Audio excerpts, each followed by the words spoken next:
Pandemi ini salah satu faktor jadinya penyebab orang menggunakan, mungkin karena kecemasan selalu tinggi, banyak pengangguran. Ini dijadikan peluang oleh penjahat-penjahat narkoba, bandar pengedar, jadikan peluang untuk meningkatkan daya jual barangnya. Orang selama ini kalau dibilang sama BNN, oh narkoba ini bahaya, ini merusak bangsa generasi, nonsen. Buktinya narkoba terus dipakai. Orang nggak akan berpengaruh karena narkoba itu enak. Langsung aja diputus bahwa diperankan, dibuatkan awik. Jadi kalau masyarakat yang pengedar narkoba gitu katakanlah gitu, kesepekang dan lain sebagainya. Ya, selamat sore podcast Netizen Indonesia. Kita bertemu kembali di edisi 5 obrolan warung kopi di Asa Kopi Resto. Sore hari ini kita akan mengangkat tema yang menurut kami masih cukup menarik dan up to date untuk kita bahas, kita obrolin ya di warung kopi ini. Kita santai saja, yaitu tentang masalah peredaran narkoba di Indonesia, khususnya di Bali. Nah, kita ketahui bahwa Bali selain terkenal pariwisatanya juga pernah terkenal gara-gara kasus narkobanya ketika Ratu Ekstasi Corby terjadi di Bali dan kasus Bali 9 yang cukup meledak dan banyak diliput oleh media-media dari asing ya. Nah, ini menjadi satu bahasan kita sore hari ini ya. Dan pada sore hari ini kita kehadiran tamu-tamu kita, tamu-tamu Asa Kopres, yaitu pertama ada Bapak AKBP Ketut Suwandike dari BNN Provinsi Bali ya. Beliaulah ujung tombak dalam rangka pencegahan dan termasuk juga pemberantasan narkoba di Bali khususnya. Yang kedua di sebelahnya ada Bapak Sutejo Kumare ya. Beliau adalah anggota DPRD Kota Denpasar yang kebetulan duduk di Komisi 1 yang menangani bidang hukum, meskipun beliau seorang sarjana teknik, tapi nggak apa-apa. Sekarang banyak orang teknik duduk di hukum untuk membentuk teknik perundang-undangan gitu. Nah, yang ketiga adalah sosok yang barangkali sudah tidak asing lagi ya. Beliau adalah dulu dikenal dengan nama Bapak Ketut Ismail, tapi sekarang sudah kita panggil dengan Bapak Jero Bima ya. Beliau adalah pendiri Yayasan Kris yang anggotanya sekarang cukup tersebar di seluruh seantero Bali, dan sosok beliau ini adalah sosok yang menurut saya perlu dijadikan teladan ya. Beliau sekarang menjadi salah satu motivator terhadap masyarakat dalam segala hal ya. Baik, netizen Indonesia, kita mulai obrolan sore hari ini. Saya pertama mungkin ingin minta pandangan dari Pak Ketut Suwandike dari BNN terkait begini Pak. Kalau berdasarkan data statistik itu ada peningkatan kasus yang cukup signifikan di Bali. Sebelum pandemi tahun 2019 itu hanya ada 362 kasus narkoba. Nah, kemudian di awal pandemi Mei ke bawah itu meningkat menjadi 382 kasus. Dan di November 2020 pada saat pandemi, kasus narkoba meledak menjadi 681 kasus. Nah, ini memang paralel dengan data di pengadilan. Di pengadilan itu sampai sekarang juga kasus yang peringkat tertinggi itu udah perceraian, dan kedua adalah narkoba. Nah, kalau melihat data itu Pak, kira-kira apa yang bisa Bapak sampaikan dengan data statistik seperti itu? Terima kasih Pak Agus atas kesempatannya. Terima kasih Pak Sutejo Kumare, Pak Ketut yang hadir pada sore ini. Terima kasih saya ucapkan kepada netizen Indonesia ya, yang telah menyelenggarakan acara ini, karena kita sekarang lagi menggelorakan perang melawan narkoba. Jadi sangat tepat Bapak mengangkat tema ini. Mudah-mudahan kerjasama kita ini berjalan Bapak. Jadi mendukung memberdayakan masyarakat di bidang P4GN namanya, pencegahan, pemberantasan, penyalahgunaan dan peredaran gelap narkoba. Jadi dari statement Bapak tadi ada peningkatan kasus, Bapak ya. Ini benar dari segi data. Jadi kasus itu di awal pandemi ini terjadi peningkatan pada sebelum pandemi. Karena memang pandemi ini salah satu faktor jadinya penyebab orang menggunakan, mungkin karena kecemasan selalu tinggi, banyak pengangguran. Ini dijadikan peluang oleh penjahat-penjahat narkoba, bandar pengedar, jadikan peluang untuk meningkatkan daya jual barangnya. Karena situasi orang cemas dan sebagainya, banyak muncul, aktivitas kurang dan banyak terjadi resign kerja. Nah ini. Kemudian yang kedua, petugas kita juga antisipatif dengan situasi pandemi ini. Karena petugas itu keluar mencari, jadi kasus itu diungkap. Jadi ini kan narkobanya tertangkap tangan. Kalau petugasnya tidak gerak, tidak dapat dia, tidak muncul dia datanya. Jadi petugas kita ya dari penegak hukumnya, Polri bekerjasama dengan BNN bergerak terus. Karena ketangkap muncullah kasus, jadi bertambah dia. Kalau petugasnya tidur ya tenang-tenang aja, nggak ada kasus yang didapat, berarti nggak ada angka bertambah kan gitu. Iya. Nah itu. Jadi ini perlu kita pahami. Oleh sebab itu mari kita waspada. Jadi kami kebetulan saya di bidang pencegahan BNN Bali membangun kemitraan dengan masyarakat untuk satu memunculkan daya kesadaran masyarakat bahwa narkotika itu betul-betul berbahaya. Kemudian kita harus sadar bahwa narkotika itu sudah masuk ke wilayah-wilayah yang tanpa batas, dari kota, kampung, bahkan ke desa sampai ke pedalaman. Jadi tidak ada batas. Dari segi profesi juga tidak ada batas, ada semua unsur kena. Jadi profesi penegak hukum kena, profesi pendidik kena, profesi buruh apalagi gitu.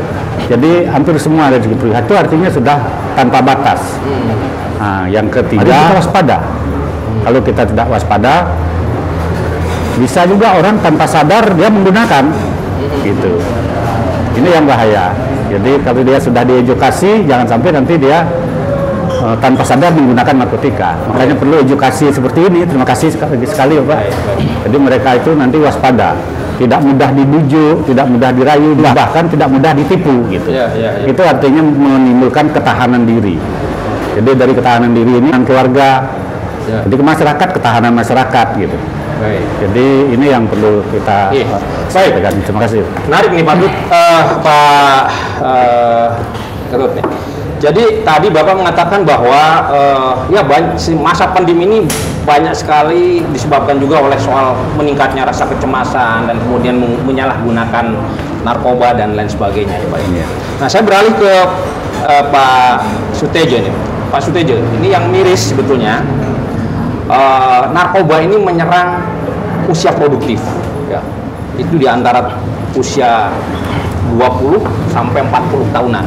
Nah, mungkin nanti dari Pak Ketut juga bisa mengungkap soal data ini. Bahkan ini yang sekarang ini justru mulai juga, mohon maaf, penjahat-penjahat narkoba ini menyusupkan ke makanan-makanan kecil anak-anak. Bahkan ada kasus itu, anak umur usia balita itu begitu dites urin setelah memakan sebuah jenis makan itu positif. Nah, Bapak melihatnya seperti apa nih sebagai wakil rakyatnya? Apa yang harus menjadi penyebab dan lain sebagainya sampai sebegitu jauh gitu?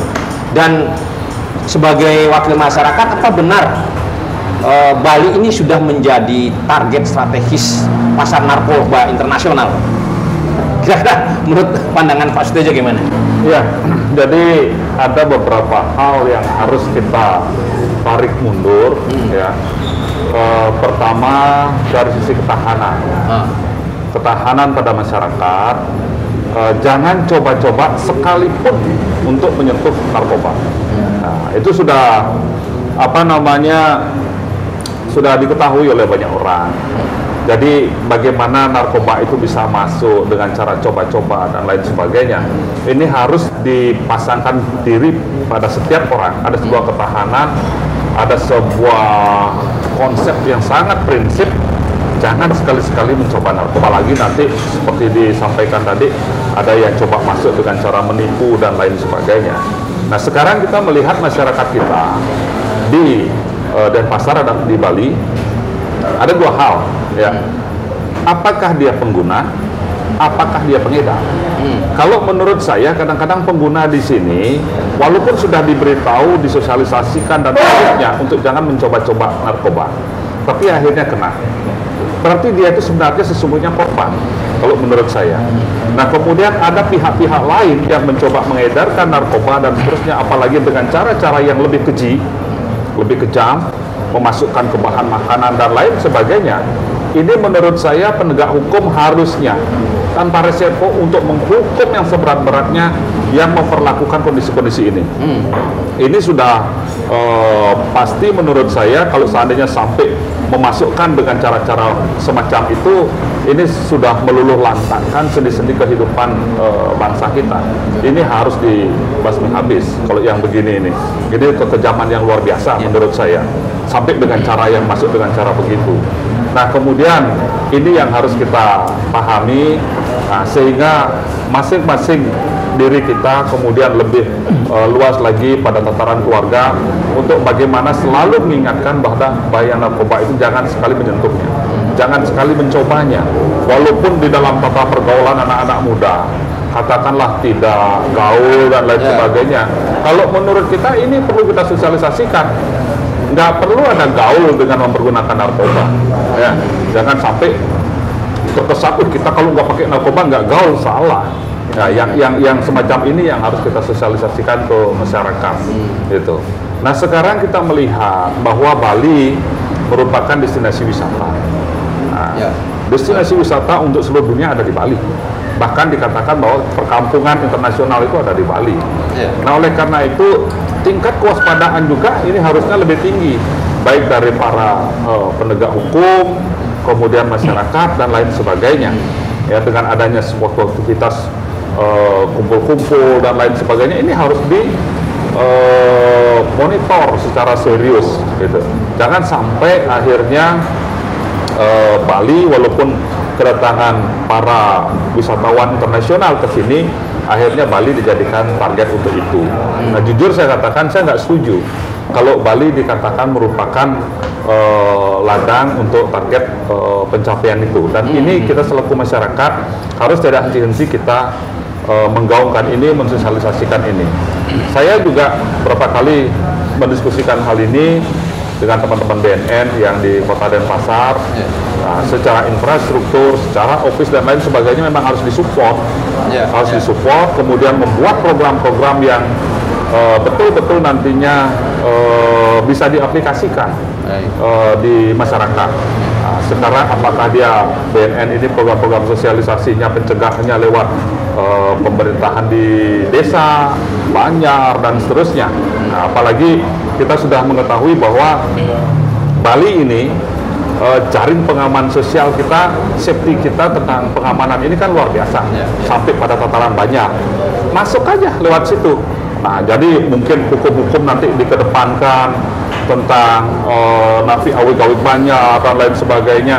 Nah, sehingga barang siapa yang mereka dengan sengaja melakukan pengedaran terhadap hal ini, sudah barang pasti mereka adalah menginginkan memporak-porandakan sendi-sendi kehidupan bangsa dan masyarakat itu. Ini yang harus diselesaikan. Oke. Gitu. Nah, sekarang menarik sekali ini karena ternyata memang faktanya banyak kasus-kasus narkoba atau Bali justru dijadikan pasar, baik itu dari luar. Yang saya lihat dari beberapa data yang kita input adalah itu jaringan dari Pakistan, Afghanistan, kemudian dari Kamboja, Vietnam, Eropa sebagian. Nah, ini memang agak mengkhawatirkan. Nah, saya ingin ke Pak Jero Bima ini. Siap.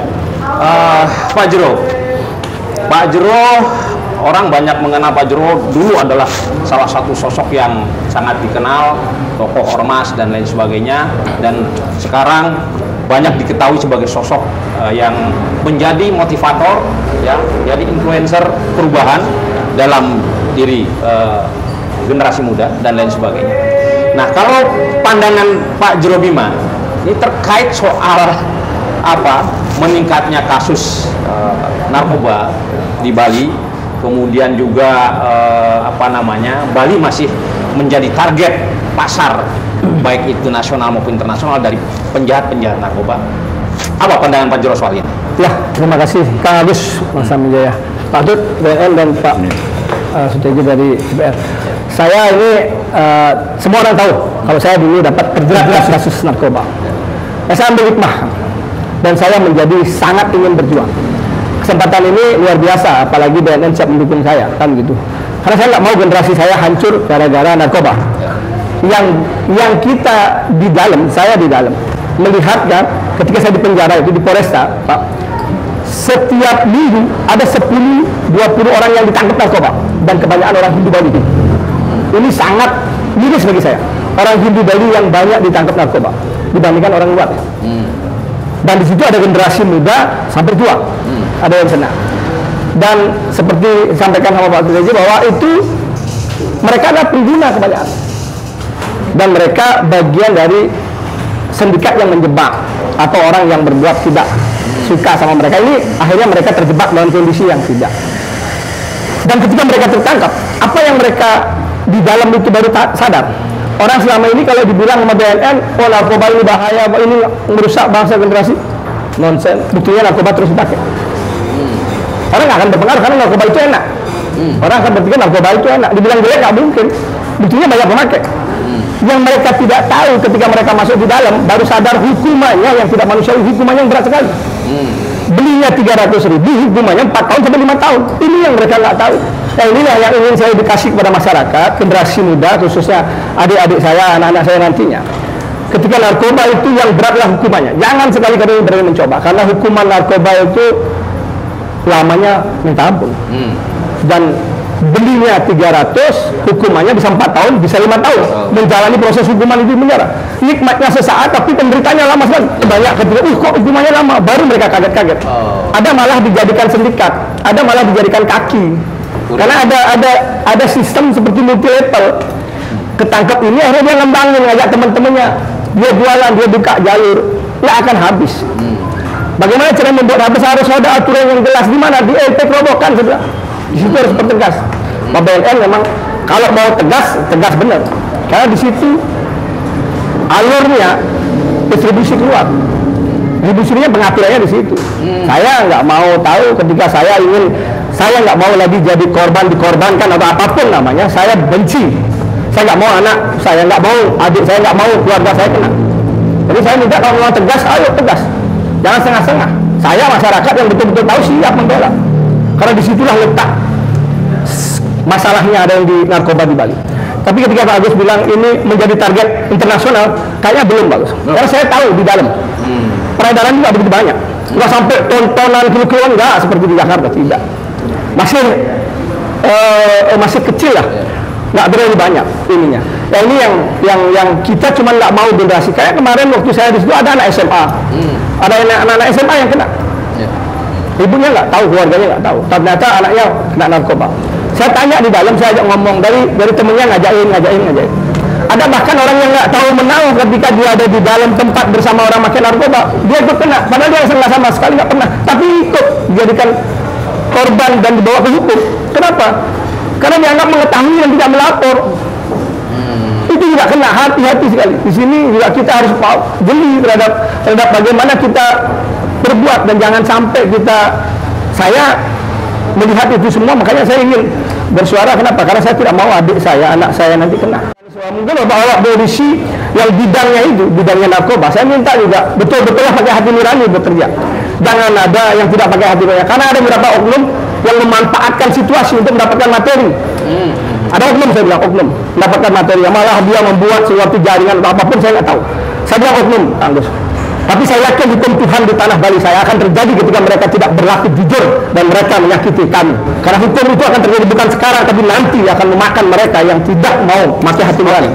Menarik nih, netizen Indonesia, pembicaraan kita sudah mulai makin menarik ya, bahwa tadi Pak Tut menyampaikan meskipun belum jadi target pasar internasional karena nilainya atau bobotnya belum begitu besar, tetapi ternyata ada indikasi juga para penjahat narkoba ini juga memanfaatkan anak-anak muda, termasuk dalam tanda petik oknum-oknum aparat dalam memperluas jaringannya. Ini sangat menarik. Kita break dulu untuk sesi pertama dan kita lanjut di sesi kedua.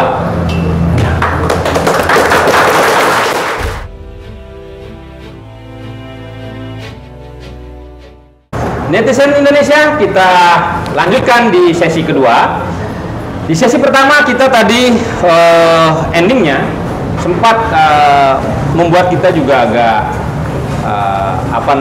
tercengang ya, bahwa ternyata penjahat-penjahat narkoba ini selain mereka memanfaatkan jaringan kurirnya, tetapi juga dengan tidak ragu-ragu kadangkala memanfaatkan oknum-oknum aparat untuk membangun jaringan bisnisnya.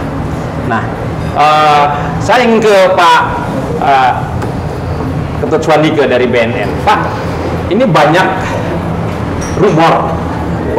rumor di masyarakat bahwa ya memang kenapa narkoba ini susah diberantas, karena narkoba ini sudah menjadi gurita bisnis ngeri-ngeri sedap gitu, ngeri tapi sedap gitu. Jadi bahkan ada rumor juga di masyarakat, lembaga-lembaga hukum, baik itu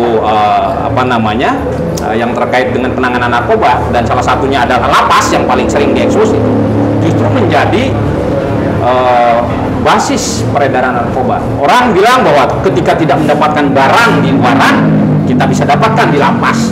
Nah, apakah rumor masyarakat ini benar atau sekedar hoax? Menurut pengamatan BNN selama ini bagaimana tuh, Pak? Begini, Pak. Jadi kita BNN sendiri pernah menangkap orang dan memang sumber barangnya dari orang dalam, gitu kan. Dalam lapas. Dan pernah ditangkap, sudah diambil itu orangnya juga, gitu kan. Kebetulan ya alat komunikasi sekarang kan cukup canggih. Jadi orang dia tahu dia pengedar, dia masih dihubungi, tinggal hubungin ini, ambil di sana.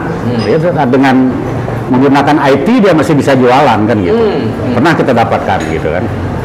Namun demikian narkotika, jadi uniknya narkotika, Pak. Ya, tadi ada kata kunci tadi, jangan pernah mencoba. Dua-duanya tadi Pak. Itu juga Pak kemarin juga bilang. Jadi kenapa tidak boleh mencoba? Nah ini yang belum diketahui masyarakat. Narkotika itu memiliki 3 sifat, Pak. Ya. Jadi yang pertama namanya sifat habitual. Membuat orang sekali make dia nagih, atau suges istilah gaul penggunanya, Bapak tahu itu. Nagih dia. Karena sifat habitual ini menyebabkan dia terbayang, ingin mengulangi. Maka jarang sekali pengguna narkotika itu sekali menggunakan dia berhenti. Karena dia terbayang, sifat habitual namanya ini. Ini ada pada candunya itu ya, Pak? Iya, sifat habitual dari narkotika ini menyebabkan dia ingin menggunakan lagi, nagih, ketagihan. Ya. Nah, kemudian kalau dia sudah mengulangi, ada sifat kedua namanya sifat adiktif. Menyebabkan dia tidak bisa berhenti gitu. Sifat adiktif ini kalau dihentikan terjadi efek putus asa yang menyebabkan dia rasa sakit luar biasa yang sering disebut dengan sakau. Itu ketergantungan itu. Sifat adiktif ini penyebabnya akhirnya dia berusaha terus mendapatkan barang untuk menghilangkan rasa sakaunya ini, mendapat reaksi barang itu supaya dia tidak merasa sakit. Gitu. Ini sering terjadi pertahanan kita, begitu dia ketangkep, putus dia barangnya, obatnya, saku dia ada dalam sambil bentur-benturkan kepala di tembok, teriak-teriak nak karuan-karuan, nyanyi nak karuan-karuan gitu, karena itu udah fase ketergantungan dan sebagainya, sifat adiktif ini. Kalau di sini dia selamat, masih terus dapat barang, enggak dia sampai saku terus menggunakan, ada sifat yang ketiga namanya sifat toleran. Nah, yang menyebabkan dia nanti menambah dosis. Karena narkotika yang masuk ke tubuhnya itu toleran. Akhirnya dia sudah dapat narkotika, tapi karena sudah dia masuk ke fase kecanduan namanya, nah beda nih. Jadi ketagihan, ketergantungan, kecanduan. Kalau kecanduan dia akan menambah dosis untuk dapatkan reaksi. Kalau tidak tambah dosisnya masih satu dia, Pak, walaupun sudah dapat narkotika. Gitu. Itu artinya dia sudah kecanduan. Bahasa kampusnya kecanduan adalah orang yang menggunakan narkotika dengan dosis yang terus ditambah untuk mendapatkan reaksi yang sama gitu. Kalau dia tidak tambah, saku dia masih. Nah inilah rawan dia nanti pada saat tubuhnya tidak kuat terjadilah gejala overdosis. Overdosis narkotika amor. Itu. Nah mungkin apakah hal ini yang dirawat oleh penjahat-penjahat narkoba nih, Pak, sehingga ini banyak yang tidak tahu, Pak. Banyak yang tidak tahu itu. Enggak, maksudnya mungkin penjahat narkoba tahu soal apa namanya zat-zat itu, sehingga ketergantungan itu, sehingga sulit sekali memutus. Dari segi praktek dia tahu, tapi teori dia tidak tahu. Tapi orang itu ini dikasihkan sekali, besok dia akan mau lagi. Nah itu. Secara logika para bandar itu atau orang yang akan memberikan atau membuat atau mengajak untuk menjadi suatu grupnya atau menjadi patungannya nantinya, seperti tadi ada yang teori yang tidak diketahui tapi itu mendapatkan efek yang 3 efek itu, bahwa akan terus lebih kontinu dia. Karena ketika sekarang merasakan sudah habis rasa reaksinya besoknya itu lemes dia. Kalau dia lemes, apalagi dia semangat, nambah lagi biar nggak lemes, biar terus akhirnya begitu. Ini nggak akan berhenti. Menjadi pelanggan tetap. Iya, inilah yang membuat mereka nggak bisa berhenti memutus. Kenapa? Karena mereka harus butuh tenaga terus. Ketika tidak memakai, mereka akan lemes dan tidak bisa bangkit untuk semangat. Disinilah dampak dari 3 Pasti sekarang masyarakat kalau sudah tahu ini, mari kita jangan pernah mencoba gitu. Ya, kita berperang dengan narkoba itu tidak harus dengan senjata saja gitu. Dengan tidak mau membeli, mau menyadarkan orang, meningkatkan pengetahuan orang, memberdayakan masyarakat, itu juga berperang kita gitu. Artinya begini, tadi sudah disampaikan bahwa jangan coba-coba itu adalah sebuah keniscayaan. Itu kata kunci. Secara teoritis memang harus dilakukan itu. Tetapi menariknya tadi disampaikan, ini kan banyak sekali pemain ternyata.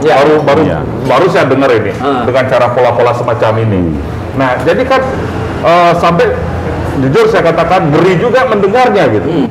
Jadi ngeri mendengarnya orang yang tidak seharusnya mendapatkan hukuman dan lain sebagainya, akhirnya dijadikan korban dalam urusan kepentingan oknum dalam tanda kutip. Ini kan membuat bagaimana ya begini masyarakat ini. Narkotika ada sindikat namanya. Jadi sindikat narkotika itu dia punya jaringan yang sangat kuat, makanya dibilang extraordinary crime. Dia didukung oleh dana besar, dia punya orang-orang yang dilatih terorganisir ya, organized crime juga gitu. Dia punya orang-orang dilatih untuk mempengaruhi orang, termasuk masuk ke lingkungan dewan, dia punya orang, masuk ke lingkungan penegak hukum, ke polisi dia punya. Makanya ada orang-orang, karena ya petugas itu kan manusia, ada yang 1-2 yang bisa dipengaruhi oleh mereka karena dia didukung oleh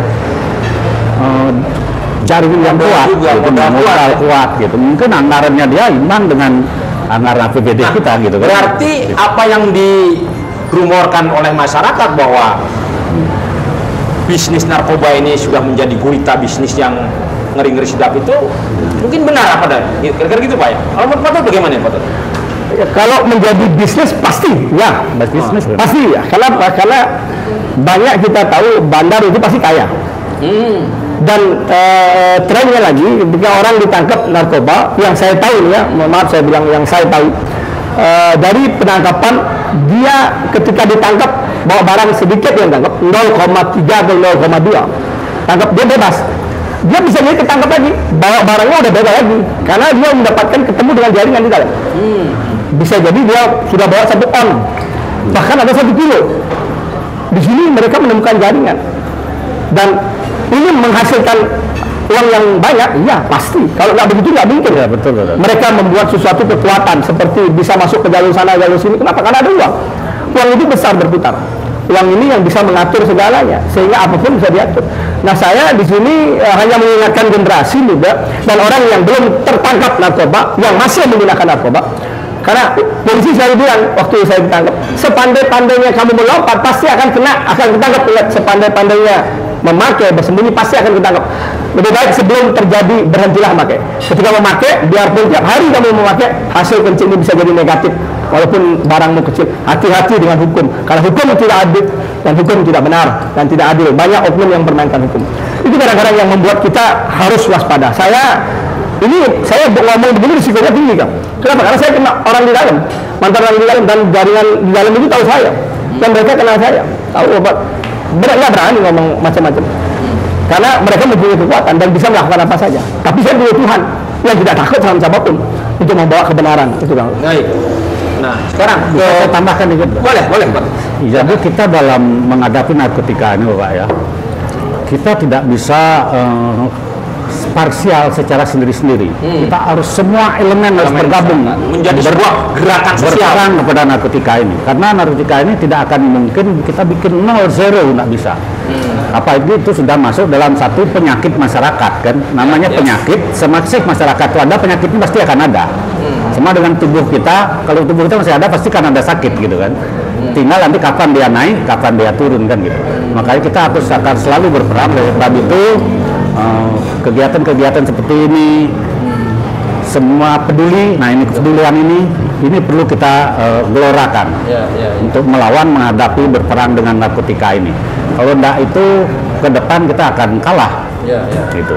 Jadi kalau kita sudah bersama, saling berangkulan dari segi pencegahannya, kemudian pemberantasan itu yang nangkep tadi Pak tuh, gitu. Yang pencegahannya melalui edukasi, sosialisasi dan meningkatkan kesadaran masyarakat dan kepedulian. Seperti Bapak ini luar biasa sekali, sudah peduli kita semua ini terhadap generasi kita. Kalau ada satu lagi Pak Patut nih yang menjadi pertanyaan besar masyarakat. Terkadang masyarakat ini kan melihatnya hanya fakta real yang mereka lihat, mereka dengar, mereka alami gitu. Dalam penegakan kasus narkoba ini, menurut rumor masyarakat juga bahwa sering sekali ini menjadi transaksional. Mohon maaf kalau yang punya duit atau ada yang membackup, entah itu dari jaringannya, permainan pasal dan lain sebagainya, termasuk di kejaksaan, di pengadilan, itu bisa ringan. Tapi masyarakat kecil yang mungkin nggak punya dana dan lain sebagainya, walaupun hanya pemula, itu kenanya besar. Nah, dalam kaitan itu, menurut Pak Tut sebagai BNN, gimana itu? Begini ya Pak ya. Baik. Jadi penanganan kasus narkotika oleh BNN punya 4 strategi nasional namanya. Pencegahan, pemberantasan, kemudian rehabilitasi dan pemberdayaan masyarakat. Ini strategi yang dimiliki. Mungkin itu yang penanganan kasus itu dilakukan oleh pemberantasan. Jadi saya sebagai menuju masyarakat, mungkin saja ada seperti tadi dibilang ada yang oknum yang bisa dipengaruhi kan gitu. Sekarang masyarakat waspada, jangan sampai itu gitu ya. Kalau ada keluarganya yang kena, jangan mau bisa lagi kena tipu. Gitu, dia ngaku petugas, saya bantu, ini tahu-tahu bukan petugas gitu ya. Nah ini kesadaran masyarakat itu, ayo sekarang kita sadar. Jangan mau sekarang mempengaruhi, apalagi bersumber dari masyarakat untuk mempengaruhi ini untuk mendapatkan keringanan hukuman. Kalau sudah salah, mari kita bertanggung jawab atas kesalahan kita. Ini juga kita harus mendidik ya. Masyarakat mendidik petugas juga, jangan sampai ada yang terlibat malah gitu ke dalam jaringan itu, karena tadi saya bilang itu jaringan kan kuat dia, kuat dia, itu yang kita hadapi. Kesadaran inilah kita perlu pupuk gitu Pak ya. Gitu. Nah Pak Sutiojo kemarin nih, ya apa namanya, sudah bukan rahasia umum lagi lah bahwa memang faktanya apa yang menjadi rumor masyarakat itu ada kejadian-kejadian seperti itu. Nah kalau dari Komisi 1 DPRD ya melihat seperti itu ya, apakah mungkin apa yang bisa dilakukan oleh DPR sebagai salah satu lembaga perwakilan rakyat? Ya pertama di sini jujur saya katakan saya terkejut. Ya, satu sisi ungkapan yang disampaikan oleh sahabat saya Jero Bimo, kemudian disampaikan oleh Pak Tut. Jadi ini merupakan penyakit masyarakat, dikatakan begitu. Jadi kalau saya lebih tepatnya bukan penyakit masyarakat, ini adalah sebuah aktivitas melakukan korban kepada masyarakat. Jadi ini masyarakat betul-betul menjadi titik korban, titik yang dirugikan, gitu. Nah sampai ini kan ternyata sindikatnya ini ada di mana-mana, ya sindikatnya ada di mana-mana. Artinya masyarakatnya ini sudah pasti korban. Apalagi dia hanya sekelas pengguna. Nah, dalam tanda kutip saya tidak membicarakan bandar atau pengedar, tapi kalau pengguna ini udah pasti korban terhadap permainan pasar, korban terhadap perilaku lam, korban terhadap di ini bagaimana yang disampaikan oleh sahabat saya. Nah ini tentunya kondisi saat ini merupakan kondisi-kondisi real yang harus kita ungkap di masyarakat, yang harus kita sosialisasikan ke masyarakat secara lebih tajam lagi, bahwa bila berani menyentuh aja sedikit, pasti sudah jadi korban. Pasti sudah jadi korban, bukan lagi penyakit masyarakat, sudah jadi korban ini. Nah sehingga oleh karena itu, Nah ini coba nanti akan kita teruskan, tindak lanjuti, karena beberapa kali kita juga sudah mendiskusikan dengan BNN Kota, ya, bagaimana kita mendapatkan sebuah program terusan nanti, baik pada tataran tingkat desa, tingkat banjar, dan lain sebagainya, mengupayakan terjadi pencegahan dini terhadap kondisi ini.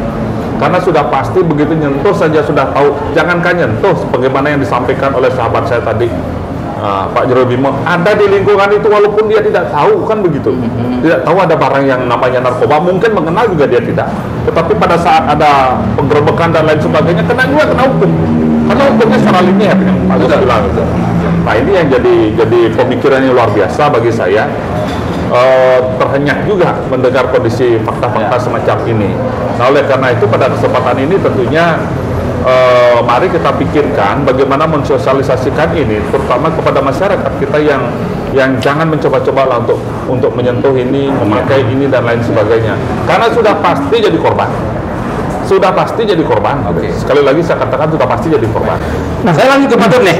Patut, ini menarik ya. Patut sebagai orang yang pernah dipenjara dengan tuduhan narkoba dan lain sebagainya, Patut juga mengetahui persis situasi dan suasana di dalam. Sebetulnya apa sih yang membuat narkoba itu selain tadi soal bisnis? Apakah ada juga persoalan penegakan hukum yang memang mohon maaf itu tebang pilih dan lain sebagainya, transaksional yang bagaimana disampaikan oleh masyarakat itu seperti apa sih? Ya kalau saya ini tadi sudah kepikiran saya Kang Agus mengenai bagaimana kita atau orang-orang yang pasti jadi korbannya di dalam penjara, dia tidak mendapatkan bantuan hukum untuk mendapatkan keadilan. Di sini saya minta DPR, khususnya Pak Dejo kemarin, mungkin ada suatu bidang yang akan menerima keluh kesah masyarakat. Masyarakat kan kita, yang kita ini masyarakat berat. Kadang-kadang banyak masyarakat yang bawah, ketika anaknya kena tertangkap, dia dianggap bandar. Mohon maaf Pak, saya dianggap bandar. Padahal dia hanya 0,2 bilang, 0,3. Dia dianggap bandar. Dia mencari keadilan kemana? Karena bingung mendapatkan keadilan itu, padahal dia hanya pemakai. Nah saya minta dari DPR mempunyai suatu bidang khusus yang menangani keluhan masyarakatnya, yang mana ketika ada korban dari keluarganya, anaknya, suaminya, siapapun itu yang tertangkap 0, sekian, ada yang membantu membackup. Karena selama ini nggak ada. Karena ketidakmampuan ketika ampunan ya, saya bilang memakai pengacara pun biayanya mahal. Nah ini ada keluh kesah yang harus disampaikan ke DPR. Waktu zaman saya membuat sehingga ada surat-surat yang masuk ke BNN, Pak. Mungkin ingat waktu saya menyarankan, karena saya tanya BNN apa yang harus dilakukan kami, orang-orang sahabat saudara-saudara kami yang mengalami ketika dibuat kencingnya negatif, padahal tiap hari pakai dan barangnya 0, kurang dari 1 gram. Dia harus kena pasal 127 sebagai pemakai. Tetapi di situ dia dianggap sebagai orang yang mengetahui memiliki, bahkan ada yang dianggap sebagai bandar lah. Di sini saya meminta kepada BNN akhirnya disuruh bersurat waktu itu, bersurat ke Kapolresta, bersurat ke BNN provinsi, dan bersurat ke penyidik dari keluarganya bahwa mengatakan keluarga saya ini pemakai, bukan pengedar. Ini hukum ini yang nggak dapat Pak. Mungkin di situ yang kedua saya ingin jadi edukasi anggota-anggota dewan ini yang terhormat beliau untuk sering mengedukasi, bukan hanya di Banjar, di desa, di sekolah-sekolah dengan BNN. Nah saya kalau memang diizinkan untuk ikut, saya siap. Karena saya tidak mau generasi itu hancur, rusak. Sebenarnya ketika dibilang zero narkoba, bisa tidak? Ketika kita yakin, saya yakin bisa. Karena kita tahu rumahnya di mana. Oke, menarik sekali. Kan harus tahu. Kalau nyerang musuh masih nyerang di bawahnya, nggak akan bisa habis kalau rumahnya masih ada. Iya. Menarik sekali netizen Indonesia apa yang disampaikan Pak Ketut di ending sesi kedua, bahwa sebetulnya kalau kita mau yakini bahwa kita bisa zero narkoba, itu bisa ya. Nah, coba apa solusi-solusi yang akan kita kupas dalam mengarah kepada zero narkoba, kita lanjutkan di sesi ketiga. Terima kasih.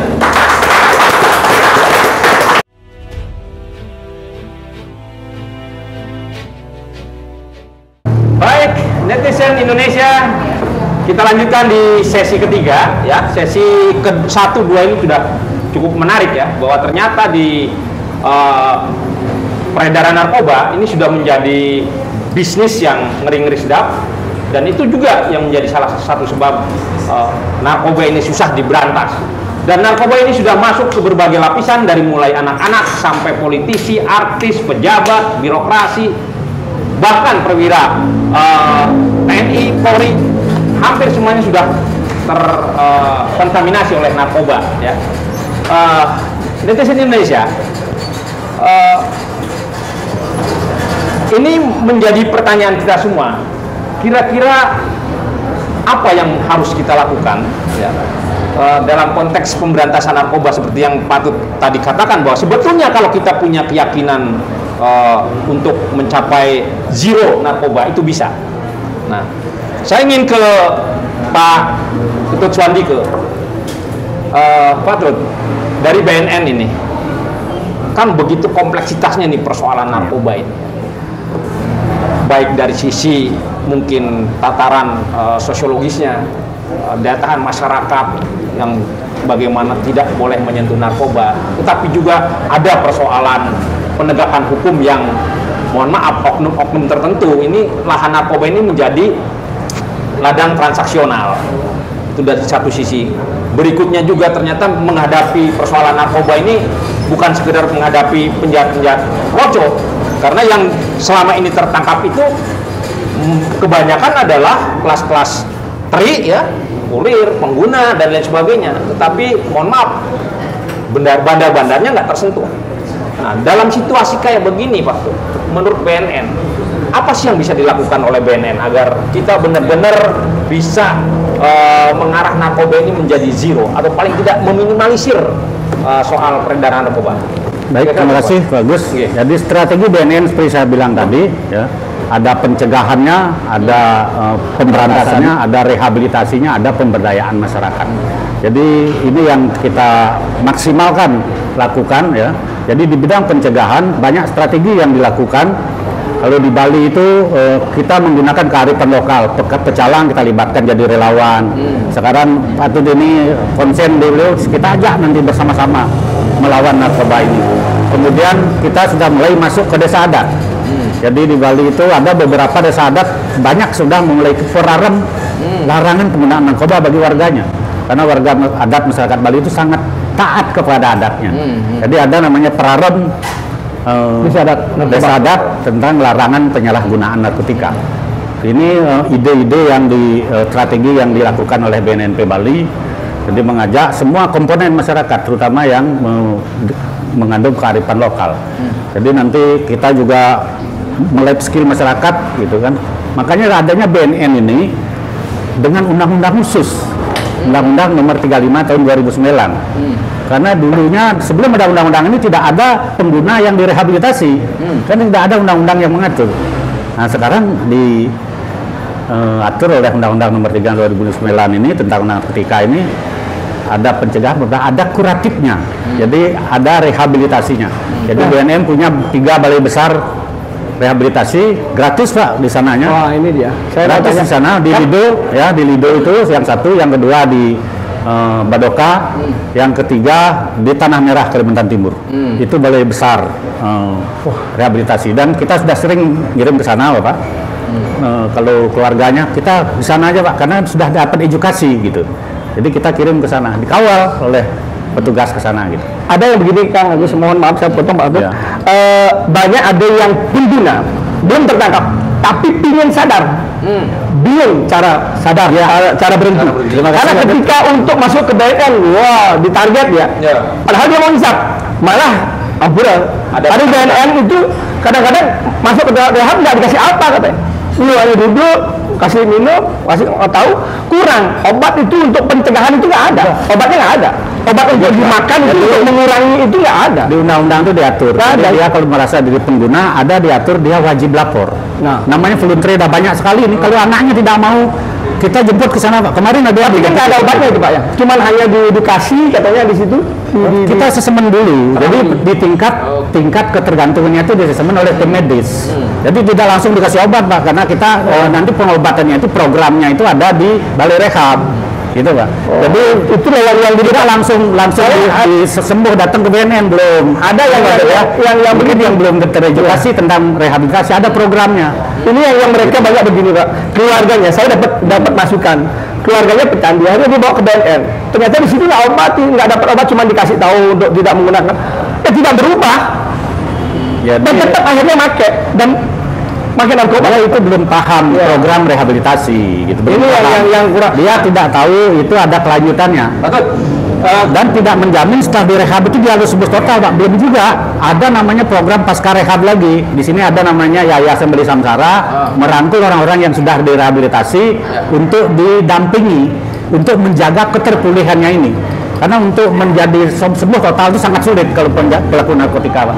Kalau dari dirinya itu belum ada. Pengetahuan saya kesadaran. patut ada 3 upaya yang dilakukan oleh BNN kalau tidak salah ya.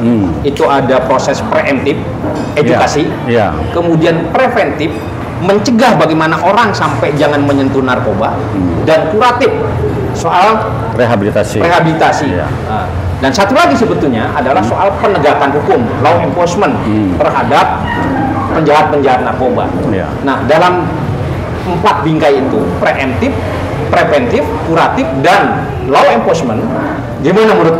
Kalau BNN pencegahan ini bisa berjalan sendiri. Jadi preventifnya ini di pencegahan. Ya. Kemudian pemberantasannya ini ikuti CJS karena BNN tidak punya penuntut sendiri Kak KPK. BNN tidak punya hakim sendiri. Tetap mengikuti CJS di penyidikan tadi penuntutan dikirim ke kejaksaan sebagai penuntut umum, penyidangannya pengadilan. Jadi masih ikut criminal justice system namanya CJS. Kalau rehabilitasinya murni sudah BNN punya balai rehab, bisa juga bekerja sama dengan Departemen Kesehatan. Jadi rumah sakit bisa bekerja karena rumah sakit itu sekarang termasuk sudah ditetapkan oleh Departemen Kesehatan sebagai instansi penerima wajib lapor. Gitu. Kalau dia melapor, Pak, saya menggunakan ini, saya ingin itu di asesmen langsung direhab untuk diarahkan ke rehabilitasi sesuai dengan tingkat ketergantungannya dia gitu. Oke. Jadi tidak ada proses hukum kalau dia sudah melapor diri. Ya. Gitu. Saya pas setuju kemarin nih. Iya. Fungsi DPR kan selain fungsi budgeting dan lain sebagainya, juga fungsi pengawasan. Dan terutama juga dalam konteks pemberantasan narkoba. Nah, kira-kira apa sih pandangan Dewan sebagai dalam konteks fungsi pengawasan ini, khususnya dalam mensinergikan aparat-aparat baik itu pencegah dan pemberantas narkoba yang ada di Indonesia, khususnya di Bali lah ya, baik itu dari BNN, kemudian kepolisian, kejaksaan, hakim. Karena saya melihat sepanjang itu tidak ada sinergi, ini akan jalan sendiri-sendiri dan boleh tidak tercapai. Apa kira-kira pandangan Pak? Iya, yang perlu diketahui bahwa BNN, kepolisian, kejaksaan, pengadilan itu adalah institusi vertikal. Ya. Ya, dia langsung mengarah kepada pusat. Nah, sehingga tentunya kami di daerah ini hanya berkapasitas pendampingan, mitra kerja. Nah, tentunya harapan kami, walaupun di daerah ini dijadikan mitra kerja, tetapi ternyata dari diskusi ini objeknya adalah rakyat kami gitu. Objek penderitanya rakyat kami. Jadi di sini kami cukup tercengang atas situasi ini gitu. Nah, oleh karena itu walaupun BNN, kepolisian dan seterusnya ini merupakan institusi yang vertikal begitu, harusnya jangan menyelesaikan masalah itu dengan pola-pola normatif. Apalagi kita kalau dari diskusi ini sudah tergambarkan bahwa kriminal yang didesain oleh para pelaku ini adalah ordinary yang luar biasa, Organized crime. organized yang luar biasa, ordinary yang luar biasa, sehingga harusnya BNN, kepolisian dan seterusnya juga melakukan upaya perlawanan yang luar biasa juga, tidak dengan pola-pola normatif, bahkan tidak menjadi bagian daripada itu. Harapan kita tidak menjadi bagian daripada itu. Nah, karena seperti disampaikan tadi, ternyata hasil laboratorium bisa bernegosiasi dan lain sebagainya. Jadi justru saya baru pertama selaku wakil rakyat tercengang juga melihat ini gitu. Nah, artinya apa? Ini memang harus betul-betul serius menyikapi dengan situasi yang luar biasa. Apalagi ada masukan-masukan begini, saya berpikir ternyata sahabat saya Jero Bimo ini sangat efektif sesungguhnya untuk bagaimana mentransformasi keadaan supaya teraplikasi bahwa ini loh tingkat risiko yang terberat itu. Beliau paham betul, sehingga barang siapapun masyarakat yang mendengar informasi dari beliau, ini adalah sesuatu yang logis, sehingga tidak lagi akan ada sebuah niat untuk mencoba-coba tentang hal itu. Nah, jadi tentunya hal ini ada beberapa yang menjadi intisari masukan ini. Astung Karo coba akan kita teruskan ya, karena saya melihat ternyata masyarakat saya merupakan bagian daripada korban ini. Bagian daripada korban ini, sekali lagi saya sampaikan, jangan sampai nantinya keberadaan kepolisian, keberadaan dari penjara ya, ada sebuah pemikiran bahwa tempat yang paling aman untuk sembunyi itu adalah di kantor polisi dan di penjara. Jangan sampai terjadi semacam itu. Sehingga akhirnya hal-hal yang semacam ini dapat tumbuh kembang. Karena apa? Karena seakan-akan kita menyelesaikan, ternyata tidak menyelesaikan, hanya baru seakan-akan. Nah, oleh karena itu ini harus serius ini. Nah, nanti kita coba akan sampaikan ke pihak adat, apalagi sekarang gubernur ya sudah melembagakan desa adat itu sebagai bagian daripada institusi pemerintah. Langsung aja diputus bahwa diperankan, dibuatkan awik. Jadi kalau masyarakat yang pengedar narkoba gitu katakanlah gitu, kesepekang dan lain sebagainya, udah jelas. Kalau regulasi di tingkat daerah, ya penting nggak tuh Pak?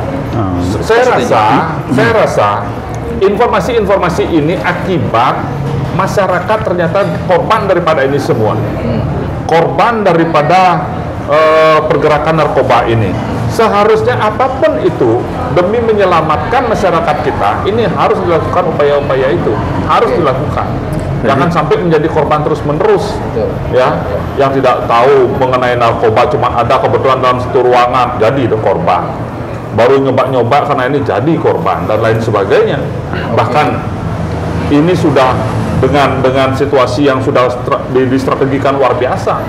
Nah, menurut saya ini memang harus serius, apalagi bukan hanya dari sisi pencegahan saja, dipersiapkan infrastrukturnya, dari sisi pemberantasan juga.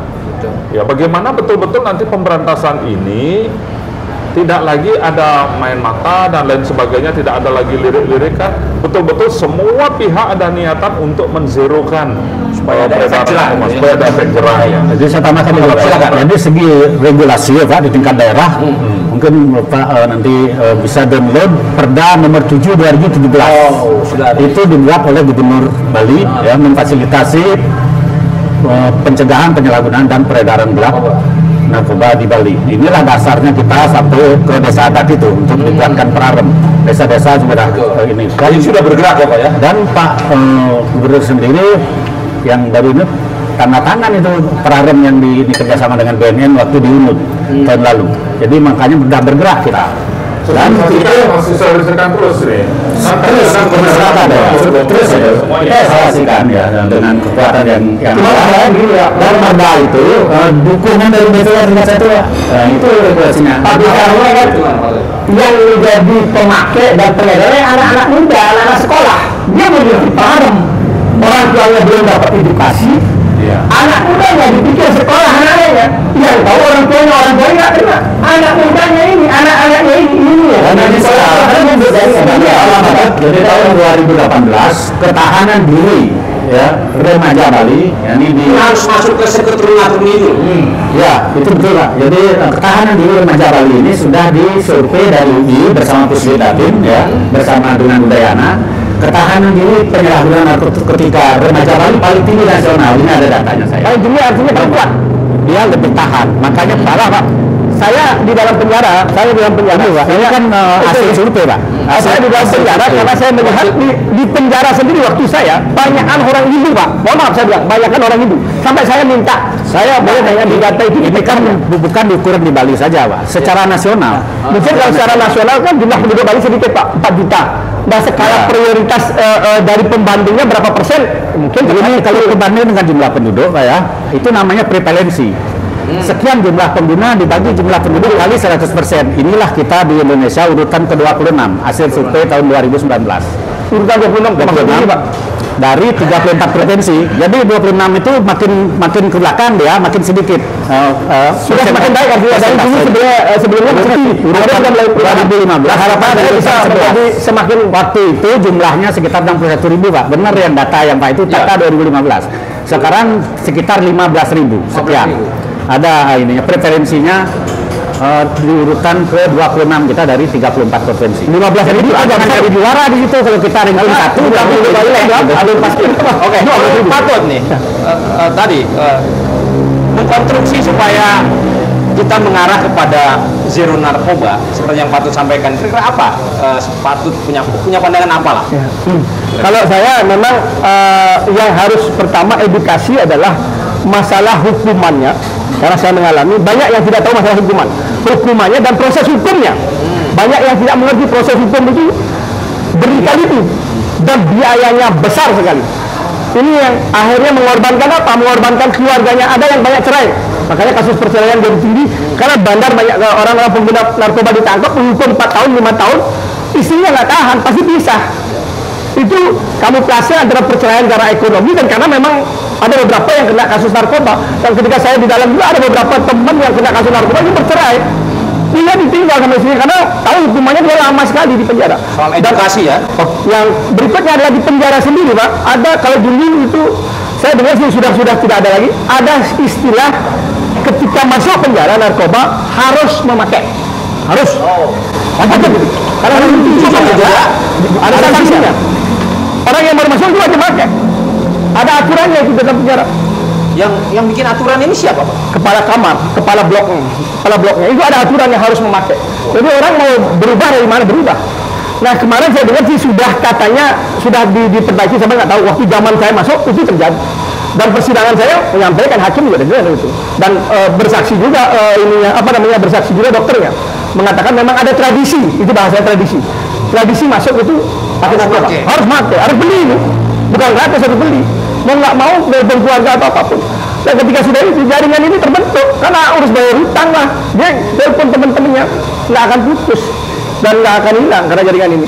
Jadi saya yang saya pikirkan bagaimana agar betul-betul bisa menjadi baik adalah mengedukasi kepada anak-anak pelajar sekolah terutama SMA, kuliah dan sekretariat training yang ada agar diberikan pemahaman. Yang memberikan pemahaman ya mungkin korban-korbannya agar berani terbuka bicara bahwa hukumannya kalau bilang seperti saya dibilang narkobanya nggak baik, membunuh ini nggak masuk ke pikiran kita karena kita merasakan itu enak, bohong itu membunuh buktinya nggak apa-apa, buktinya terus bisa pakai, mana ada yang mati, buktinya terus pakai nggak, kalau baru pakai mati mungkin nggak ada yang mau, buktinya kan berapa tahun pakai nggak mati-mati, oh enak dia, yang dia ada hukumannya berat sekali, hukumannya mahal sekali. Dan di sini membuat penderitaan terpisah sama keluarga. Ini yang harus mereka didoktrin pikiran. Karena di dalam penjara itu ketika mereka masuk, baru tahu hukumannya, baru mereka nangis. Dan banyak orang yang tidak tahu dimanfaatin oleh teman-temannya untuk jadi membawa kurirnya kan. Kurir itu besar hukumannya, berat hukumannya. Boleh tanya, bisa 8 tahun, 9 tahun. Ya, betul. Walaupun dia tidak memakai narkoba, dia jadi tukang tempelnya saja. Itu hukumannya berat.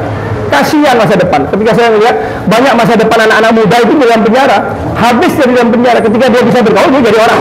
Ketika tidak, dia habis. Kalau dari sisi penegakan hukum, Pak Tut merasakan ada sesuatu yang aneh atau perlu diperbaiki? Ya, sangat perlu diperbaiki karena penegakan hukum itu jujur kurang adil dan berapa oknum menggunakan kesempatan ini ketika ada korban-korban narkoba. Inilah korban yang bisa dipakai untuk membuat mereka menjadi lebih hidup, lebih mapan. Mohon maaf dalam kutip materi. Nah, saya hanya minta kepada penegak hukum dan aparat hukum, ada hukum Tuhan yang selalu melihat apapun yang mereka lakukan hari ini. Tuhan mencatat, jangan sampai ketika tua menjadi akibat dan penderitaan.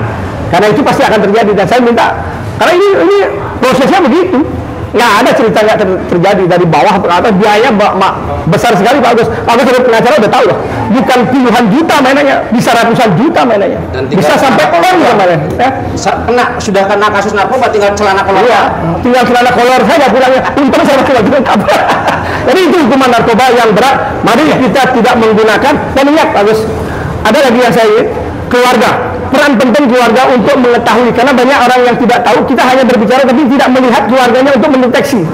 Keluarga ini kan kita ajari keluarga orang tuanya, bapaknya, ibunya, istrinya, anak-anaknya, siapapun ketika melihat gagap dari keluarganya. Satu, dia sering begadang, itu udah pasti ada tanda-tanda narkoba. Dia hiperaktif berubah, dia emosi marah, dan di rumahnya selalu dikunci kamarnya. Ini keluarga harus tahu itu kunci orang pemakai narkoba, dia mengurung dirinya, dia tidak membubris kamarnya. Ini tidak membubris kamarnya karena kamar itu dia pakai untuk tempatnya dia memakai narkoba. Dan dia kadang-kadang malam aktif. Makanya orang tua ketika tahu ini anak ini saya malam aktif, kenapa sih? Malam nggak bisa tidur sampai pagi. Itu pasti menggunakan narkoba. Karena di keluarga harus tahu, keluarga dekat ini yang paling tahu gampang. Itu namanya ketahanan keluarga, membentuk. Ini yang harus kita deteksi dari awal. Ketika tahu itu periksa kamar anaknya ini, periksa orang aja dalam terus memeriksa ada apa di anak ini. Dan nggak perlu tes kencing anaknya. Carikan alat pengetesan itu. Karena kalau tidak mencegah dari sekarang akan menyesal nantinya. Menyesal nanti orang tua ini ya harus peduli untuk melihat ketika gerakan orang anaknya atau keluarganya itu sudah berubah. Dia sering begadang, dia chat ini lama. Polisi pasti memantau chat orang. Karena saya tahu, saya pelajari juga. Polisi memantau Facebook apapun cuma oh ini 24 jam nih. Dia menjadi target dah. Oh dia 24 jam. Dia menjadi targetnya aktivitasnya. Oh dia nggak pernah tidur. Wah ini pasti mati. Di sini akan diikuti. Nah ini menjadi masalah. Jadi di situ kita keluarga harus betul-betul tahu. Dan bagi yang sudah kena, saya jujur, saya pernah pakai. Saya akui, saya pernah pakai. Tapi saya bisa berhenti. Saya bisa berhenti. Saya bukan, kalau saya bilang saya nggak pernah pakai, di dalam orang tahu kok gimana saya. Coba ini, patut apa ya? Ya silakan. Ini semakin menarik. Netizen Indonesia, apa yang bisa patut sampaikan kepada generasi muda kita melihat begitu kejamnya kejahatan narkoba ini? Ini risiko bagi saya, tapi saya nggak masalah. Karena saya tidak akan menjadi pejabat. Saya hanya akan menjadi orang yang membawa cerita kebenaran. Saya pemakai di dalam penjara. Jujur, saya kena di dalam penjara yang saya diolah. Saya harus ikuti apa yang terjadi di sana. Padahal dulunya saya tidak pemakai. Saya merokok, saya bisa berhenti. Dan ketika narkoba, saya buktikan, saya uji, saya bisa berhenti. Saya ikuti permainan di situ. Seperti Pak BNN Batuk bilang, ketika sudah kena sekali, 0,2 bisa nambah terus, dosis naik terus. Karena rasa happy dan rasa tahan tubuh itu menurun. Harus kita nambah volume, nambah size lagi, nambah size lagi, nambah size lagi, nambah size lagi. Size kita terus bertambah. Sifat toleran. Untuk menjaga stabilitas badan kita. Kalau kita nggak kuat itu turun. Jadi ketika kita nggak pakai, kita merasa lemes. Harus kita pakai agar kita kuat, agar kita. Ada nggak tip-tip yang bisa patut sampaikan? Nah ini saya bilang generasi muda bisa lepas dari jerat narkoba. Apa yang harus saya lakukan ketika saya itu terjadi? Sakau itu terjadi. Ketika kita nggak pakai, gemeter badan, terasa ini. Itu ada efek sakau. Pusing. Tapi ketika bisa melewati sakau itu hanya 1 minggu, saya coba. Hanya 1 minggu sebenarnya sakau. Tapi orang udah ketakutan duluan, karena pikir sakau ini akan membuat bahaya dirinya. Makanya dia harus tambah, agar dia tidak menjadi bahaya. Dia tambah, baru 3 hari udah gemeter, takut dia, tambah lagi. Agar nggak kelihatan sama keluarganya, nggak kelihatan sama orang-orang. Dia nambah. Akhirnya nggak berhenti. Ini yang menyebabkan dia tidak tahu, padahal ketika dia coba seminggu, dia nggak akan niat yang kuat. Ya, dia akan lewati. Sama ketika orang yang ketangkep narkoba, Pak Komandan tahu Badut. Ketika itu dia polisi ditanya sering pakai, tapi di penjara tengah bisa pakai di dalam waktu tangkap polisi nggak bisa. Kan kok bisa berhenti? Dia bulan nggak pakai di kepolisian. Nah ada itu narkoba, kok bisa? Itu sebenarnya kalau pikiran kita saja. Mari kita lawan pikiran kita untuk mengalahkan narkoba. Karena pikiran kita yang meracuni kita. Di sini kuncinya dari niat dan pikiran kita. Ingat, kita punya keluarga yang harus kita jaga. Narkoba bukan menjaga keluarga, tapi menghancurkan kita semua.